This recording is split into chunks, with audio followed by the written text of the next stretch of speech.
మక్తల్ నియోజకవర్గ వ్యాప్తంగా ఉన్న చెరువులను కుంటలను వెంటనే నింపాలని మాజీ ఎమ్మెల్యే చిట్టెం రామ్మోహన్ డిమాండ్ చేశారు.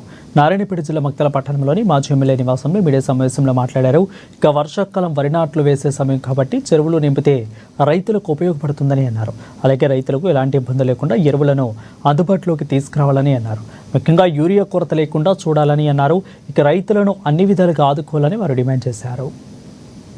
దాదాపు నెల నుంచి మనకు కృష్ణా నది కానీ భీమా నది కానీ రావడం జరుగుతూ ఉంది. కానీ ఇప్పటికీ సంగమండ కింద లెఫ్ట్ కెనాల్ కానీ రైట్ మెయిన్ కెనాల్లో కానీ ఎక్కడ కూడా ఇంతవరకు చెర్లకు నీళ్ళు నింపలేదు, చెర్లకు నీళ్ళు ఇవ్వలేదు.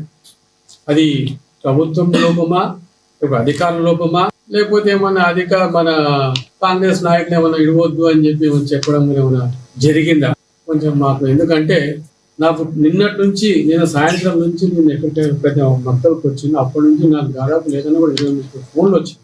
అన్నా నీళ్ళు ఎప్పుడు వదులుతారు కెనాల్లో, అన్నా మా చెరువు ఎప్పుడు నింపుతారు, మేము చెరువు ఈసారి పంట వేసుకోవాలన్నా లేదా, నాట్లు పెట్టుకోవాలన్నా లేదా, ఈ విధంగా నన్ను ప్రశ్నలు అడుగుతా ఉన్నారు. దీని అర్థం ఏంది? ఒకసారి మనం కూడా ఆలోచన చేయాలి సార్. ఇప్పుడు మనం డ్యాములు కట్టించుకున్నది, బీమా ప్రాజెక్ట్ పెట్టించుకున్నది రైతుల కోసం, వాళ్ళ అధికారాలు చూపించుకునేకే కాదు. ఈ పాటికి యాంపీ చెరువు నిండిపోవాలి. ఎందుకంటే కోయిల్ సాగర్ నుంచి ట్యాపింగ్ చేపించి పెట్టేదాన్ని నేను. దానికి కానీ లంకలకు కానీ అటు ఉన్న దాని మీద రెడ్ల 2-3 కుంటలు ఉన్నాయి. ఆ కుంటలు నిండుకుంటూ వచ్చి యాంపీ చెరువు నిండి యాంపీ చెరువు అలుగు వెళ్తుండా. ఎప్పటికి అది అలుగు వెళ్తున్నప్పుడు పోనీకి రానికి కానీ బ్రిడ్జి కట్టించిన రోడ్ వేస్తాప్పుడు. ఇవన్నీ కన్న కొడుకులు